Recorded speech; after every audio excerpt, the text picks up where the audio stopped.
Hi YouTube, this is Katie with Rosebud's Travels, and I'm getting ready to make the bed with a mattress on it. We're going to see if I can show you how I make the bed. First thing I've done is take off my shoes because this involves getting physical with the mattress here. The other thing that you should know is that I have taken the sheets. This is a full size, this is a Spirit. So it's a Spirit Deluxe, so it uses full size sheets. What I have done is I have a fitted sheet, and to it I have positioned a flat sheet, and I've sewn them together along the bottom edge. So I have just kind of like one giant sheet. And if you're a seamstress, you might do things like contour the corner of the fitted sheet to fit.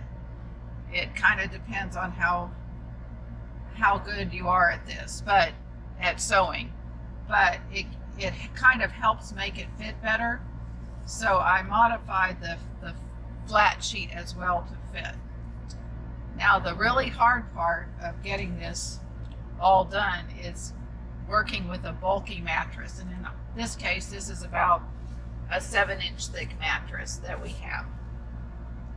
It's a foam mattress though, so it bends. So the first thing I do is I put the sheets kind of out on the bed, spread out a bit. When I'm working on this, one of the things I do is I avoid getting onto the top of the sheet. So I stay on top of the mattress, but not on the sheet. The first corner I do is the farthest corner from me, the one under the TV. And what I do is I pull up the mattress as far as I can, and I take the sheet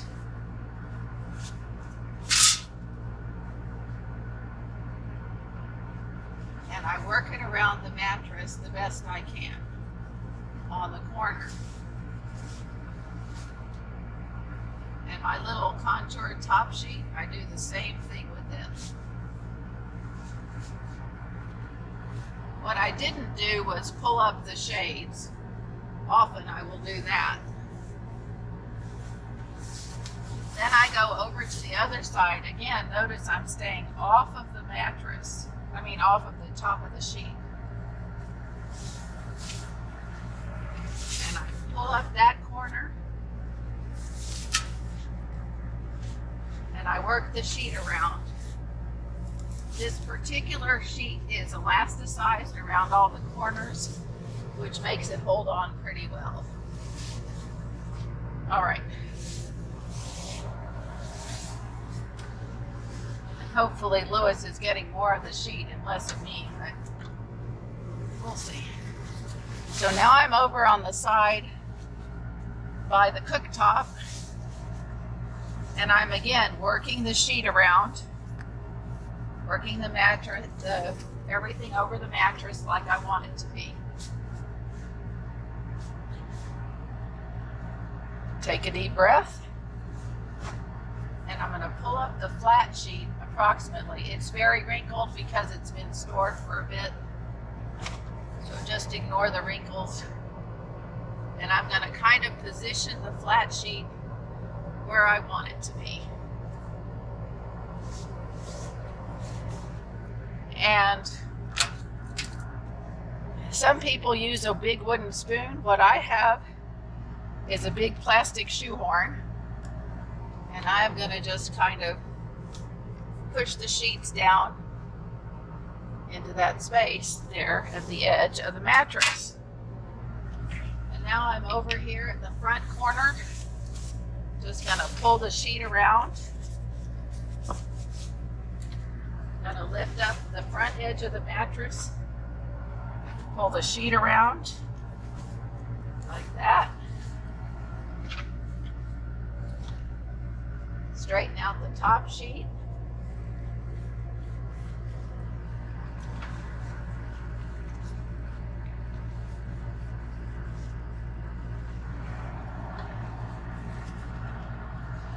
All right, the sheet is on the mattress, and so it's all in position.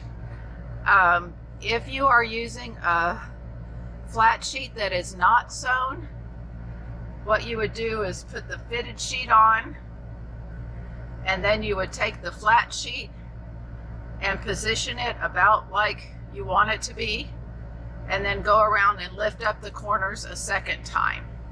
So if they're sewn together, it kind of removes the step of having to do that a second time.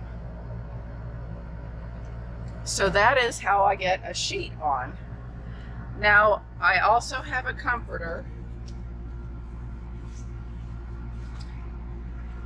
And if you're not going to use a comforter that's kind of tucked in, then you can ignore the rest of this video.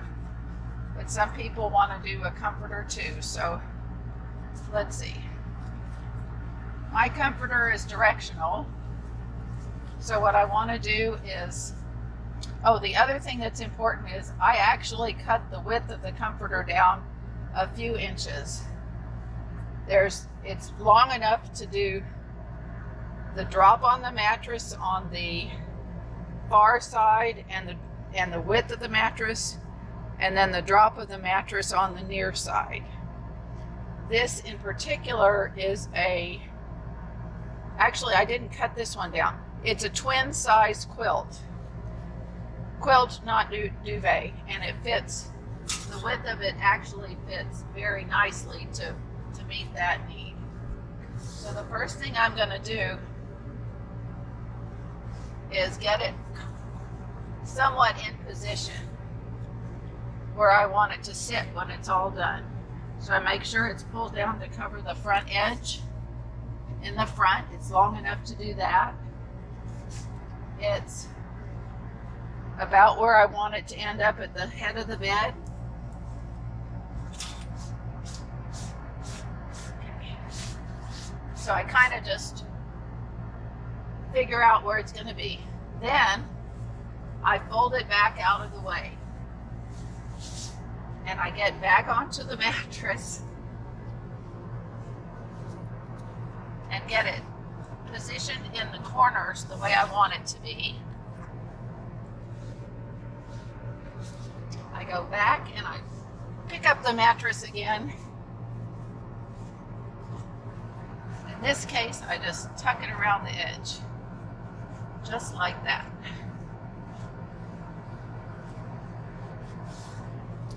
I pick up the edge closest to the stove, doing the same thing. One of the things I really love about this quilt is it's got channels quilted in it that go across horizontally. So I've got some guidelines. You may or may not find a quilt like that, but it's a very handy thing. Okay. Just pull the quilt up into place.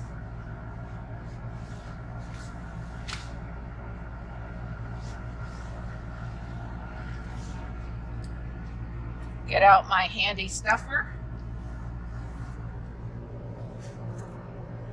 Push everything down into position.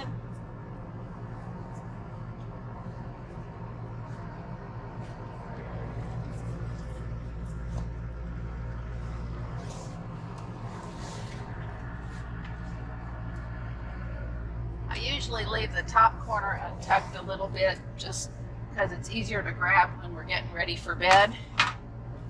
Then I pick up the mattress in the front and pull the quilt where I want it to be, here in the front.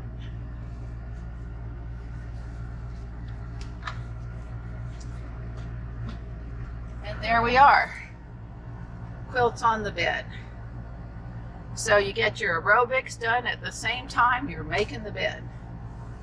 And I figure you already know how to do the pillows and pillowcases, so I'm not going to demonstrate that. So I've got the sheets on the bed, I've got the quilt on the bed, I've got the pillows in place, and now I'm going to show you a couple of bonus things. This is just a plain old decorative pillow cover. This particular one is one I got for Lewis. It says, "Not all who wander are lost." But the point is, it's decorative pillow cover. I think it's about 14 by 14. This is the spare sheets, and they are folded into a compact bundle and put inside of a pillowcase. But that's not where I'm going to end. I could just stick that in somewhere and store it. I'm going to turn them into a decorative pillow on the bed. So I just pretend it's a pillow, one of those little stuffed pillow things, and I insert my little bundle into the decorative cover. It's about the right size. It's not as soft as a pillow, that's its one disadvantage, but it does work pretty well for a backrest. When I'm sitting over here in the corner, I can kind of lean it up here. Or if I want to face the bed, I just turn it over here, give myself a bit of a cushion. But there it goes, right there, looking at all the world like a decorative pillow. The other thing I do is I use a pillow sham. This is one that came with the quilt. I use the pillow sham and I store a couple of fleece blankets in there. These are a throw size fleece, so a nice good size. We use them for extra warmth when it's cold sleeping weather, or we use them just to throw on when we're sitting around and it's a little chilly. You fold the blanket so that it's about the size of the pillow sham. In this case, I've doubled it over a couple of times. And holding it carefully at the end so it doesn't come undone. There's already one in here, so I use this for 2 blankets.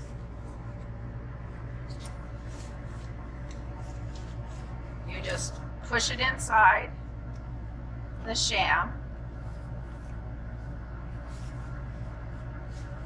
kind of smooth it out.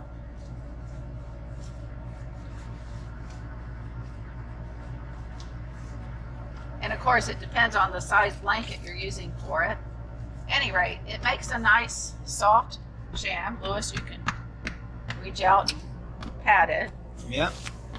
In our case, I just throw it over here in the corner because our pup Sam likes to sit on it. And that's it. So, and I'm the kind of person that gets cold easy, so I actually have another blanket that I put on top. But there you have it. So this is the bed arrangement. Yep, that's our regular bed arrangement. And you can also see that there's some little plywood, like little tables that push down in beside the bed. We use that to hold coffee, or you can see that's where my little dehumidifier sits. When we're needing to dehumidify the air, I use that. So this is the way that I make our bed. Yep, that's it. So see you in the next video.